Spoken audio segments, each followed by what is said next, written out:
Presenting now is Justin Hilford, Managing Director at Bridport Growth.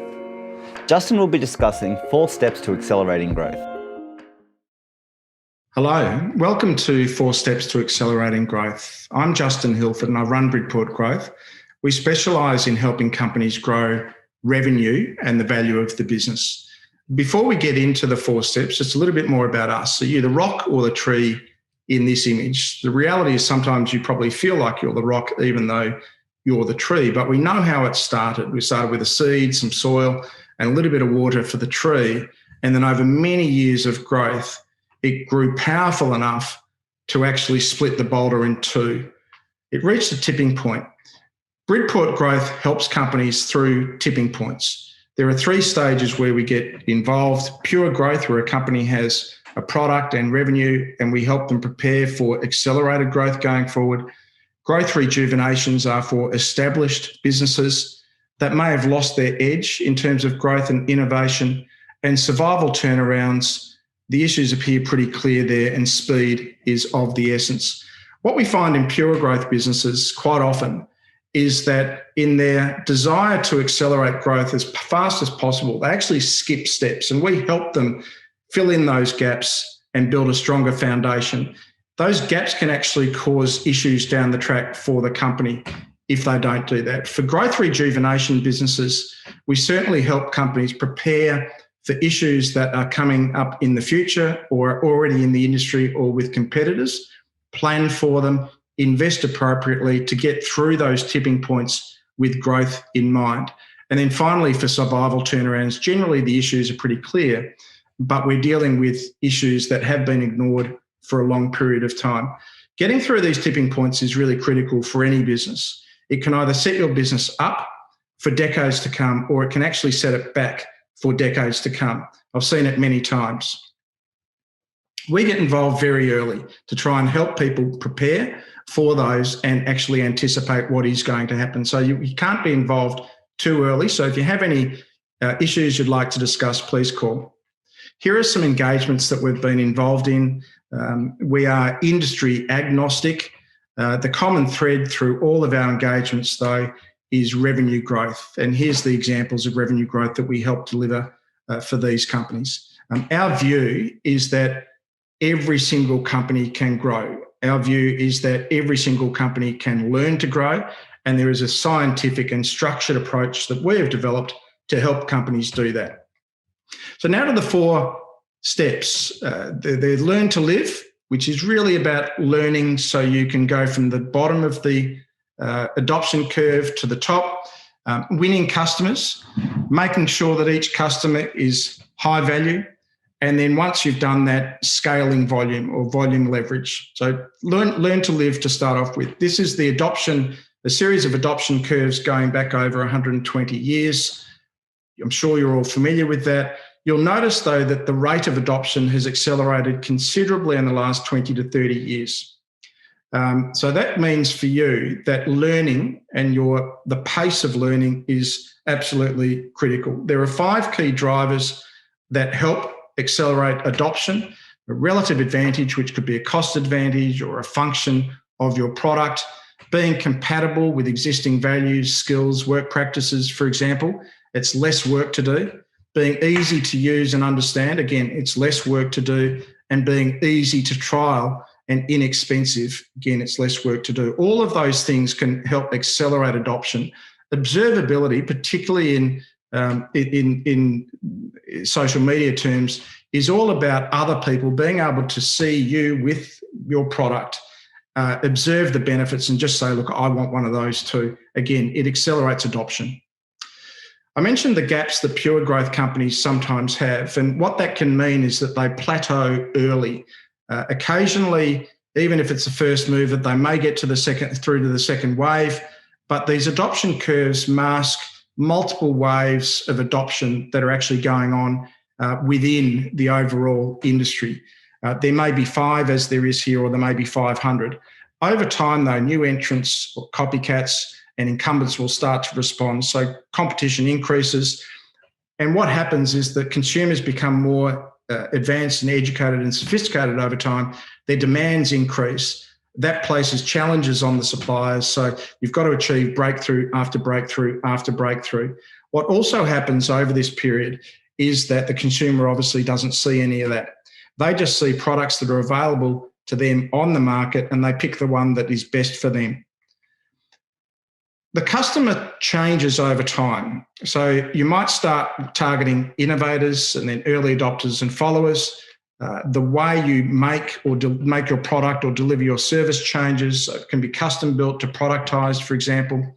How you sell your product changes from functions to benefits to convenience or styling or price if it's commoditized. And the proof points in your business model also change. So from product market fit to customer lifetime value, scalability and profitability. Again, to emphasize the point, to get through all of these phases successfully, learning is important. So setting up a cycle of learning, and this is just a lean startup model, but where you can build an MVP, launch it, test it in the marketplace, gain insights, preserve those insights. If you need to pivot, and there's many different ways to pivot, ideate that, and again, go back and build an MVP. Your ability to go through a structured cycle time and time again, and then faster and faster and faster, will guarantee that you can go from the bottom to the top of an adoption curve and basically face all challenges. A couple of tips. This is a weekly sprint cycle, and I'd recommend that everyone does this. This is a Tuesday to Monday cycle because the product was released on a Monday afternoon. Releasing products on a Friday afternoon is probably not a great idea. Each team has different cycles, so it could be Wednesday to Wednesday or Friday to Friday. Colour coding just makes it easier to understand, and being clear on deadlines as well. And track every single week what actually is delivered, what isn't delivered as well. So you can understand where you are missing out and go back and make adjustments and learn how to be faster. Now we'll talk about winning customers. Every product and every purchaser has a process that they go through when they're purchasing a new product. So there are some triggers that trigger the need. There are information sources. They evaluate that information. They are then faced with a choice, a category choice or a brand choice. And once they become a customer, they're going to be asking themselves, have you lived up to their expectations? And then down the track, do they want to renew? The reason I mention this is that it's important to intervene at certain points in the purchase process and modify behaviour of people in favour of your business. And we'll go through that in a little bit more detail. Here is the more detail. Across the top are different buying triggers, then information sources, next line, and then evaluation methods below that. This is all as a result of significant and detailed surveys that we conduct with our customers. All the information that I'm showing now is actually direct feedback from customers or former customers or future customers or partners, and it's critical to get that fact base in place. What you'll note here with the orange line is that the pathway for a CFO, for example, might look like this. That will be different from a pathway to a CEO, and will be different to the pathway for a tech team. So understanding who your customer is and what their role is. Are they an influencer, decision maker, or do they hold the budget, or are they an end user, is, again, just one of the things I'd recommend you understand. So in the previous chart, it's really when to intervene and where to intervene. This is who. Once we know those, this is now what matters to them. What matters to the person you're trying to modify behaviour for. On the left-hand side, and this is direct feedback, are purchase attributes ranked in order of importance. So the top one is the most important attribute for government, health and education in this particular example. Speed of response is the second most important. And importantly, there are percentages against here. So with speed of response, you know that it's about a little bit more than 2 times more important than breadth of service. So this just enables you to start to prioritise your effort in how you're improving these things. We'll come back to this. But equally, if you know your customer segment, you'll notice that what matters to government, health and education is actually different to what matters to large corporates, and it's different to small to medium corporates as well. There are differences across segments. There are also differences across demographics, so age. Just because one attribute is the most important for one age group doesn't mean that it's the most important for all age groups. And similarly, male and female differences on the right-hand side. There are many ways to segment the data. Demographics is one, psychographics is another, behaviour is another. And one company I worked with, for example, knew that if a customer came into their pipeline or their funnel on an iOS device, their conversion rate was about 20%. If it was an Android device, it was about 10%. Understanding that level of granularity can help win more customers. Now we know what matters. The reason it matters is that it's a competitive world. So we're adding a competitive dimension here. Across the top are all the competitors for this particular company. And we've asked the consumers to rank or rate all the competitors on every single attribute that is important to them. And these are the results here. Okay, so again, we've asked the customers to rate every competitor on each attribute that is important to the customer. The other aspect here is the crosses across the top represent best-in-class benchmarks. If you want to be the best at absolutely every single attribute, that's where you would be. What we recommend, however, is focusing on the top three. Invest your effort and your dollars in the top three drivers. Put all your actions behind of that, improve those, and once you're the best in the market in those top three, then you can go to number 4. So that covers why it matters, because it's competitive well. We take all of that information, the attributes, the weightings, and the scores of all competitors, aggregate it into one score across the horizontal axis here, add pricing, noting this is the inverse of price. And then what we see with the orange curve here is the price performance frontier. If you are close to this or on it, this is a lead indicator for market share increases over time.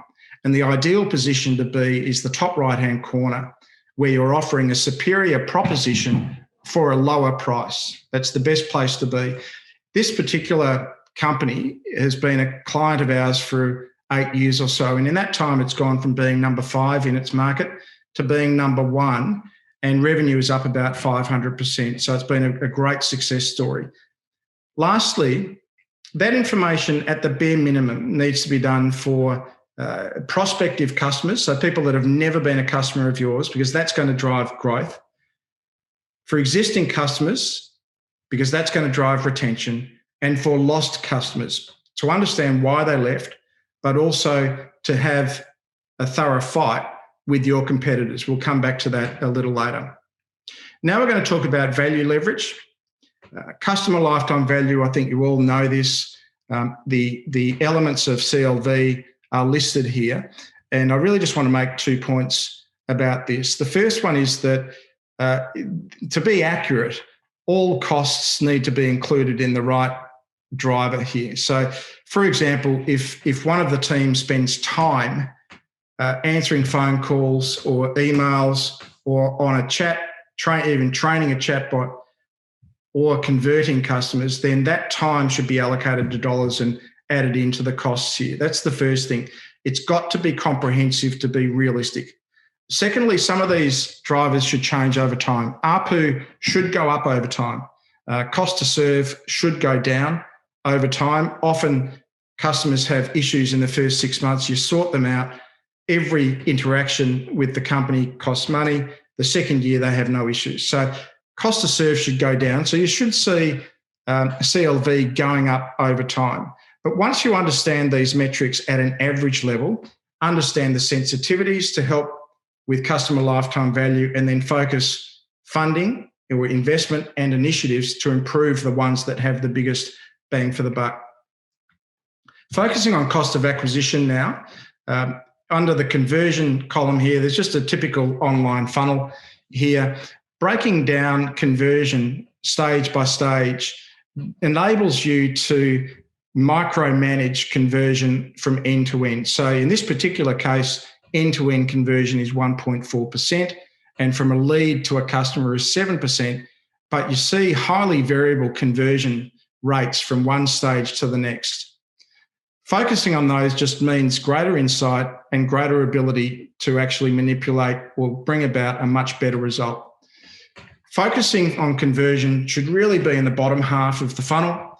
You'll see here that the larger dollars are in the bottom half. So if you lose a customer that is in the bottom half, or a potential customer that's in the bottom half of the funnel, it's actually very expensive. So focus, effort, and investments here. And that's really what all this says as well. So you can see that it's very leveraged. Improving conversion in the bottom half of the funnel has a significant impact on cost of acquisition, which equally has a significant impact on CLV. Looking at churn, there's just two examples here. Churn is important for two reasons. One is the direct leverage to CLV. So the example on the top left is a churn of 3.5% per month. The CLV is 20%. On the bottom left, churn is 1% per month and the CLV is $1,300. So there's a direct impact on CLV. Churn is also important because it sends a lot of signals. To potential investors, if you have low churn, it means your customers are happy, and that's a significant signal. It sends a signal to existing shareholders about the value of your current customer base, so some downside protection.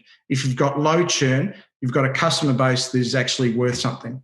And it also signals to competitors how tough you are. If you have high churn, they will target you deliberately. If you have low churn, it's going to be very difficult to take one of your customers away. Lastly, track this over time. CLV ideally goes up over time. Ideally, you can say where that came from, whether it's ARPU or cost to serve or CAC or churn. And this is physical evidence that you can give to prospective shareholders or existing shareholders or your board that you're a learning company, that you're really making improvement. Lastly, volume leverage. Leveraging, these are a couple of distribution models. On the left-hand side is a B2B model, looking at sales team, distributors and clients. And on the right-hand side is an online funnel again. Volume leverage in a B2B business comes from the bottom half. Making significant investment in this area will actually make it easier to scale going forward. So this is investment in a sales team, it's investment in training them and the systems that are needed, the cadence, the sales cadence, collateral, sales support, very simple pricing packages, very simple product packages. The greater the investment and the slicker that is, the easier it is then going to be to scale. So in a B2B business, the investment and volume leverage really comes in the bottom half. It's different in a consumer business, a B2C business. The scale comes from actually getting more customers to your app or your website. And there's a couple of examples here. One is ESOP, and they got traffic to their shops and their website by taking a very innovative approach in terms of design of their packaging or design of their shops.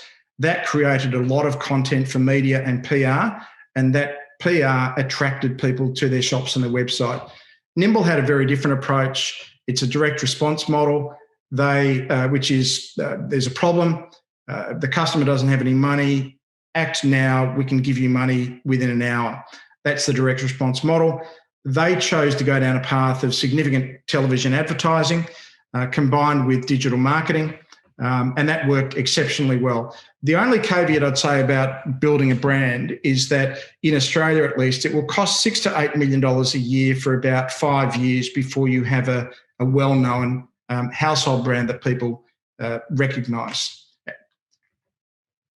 Once you understand the scalability or where leverage comes from for volume, there's a whole series of other channels that you can start to play with. So this is all about test and learn, test and learn, test and learn, and just repeat, and understanding where traffic comes from, the conversion rates for every channel, the CAC for every channel, contribution margin, churn, etc.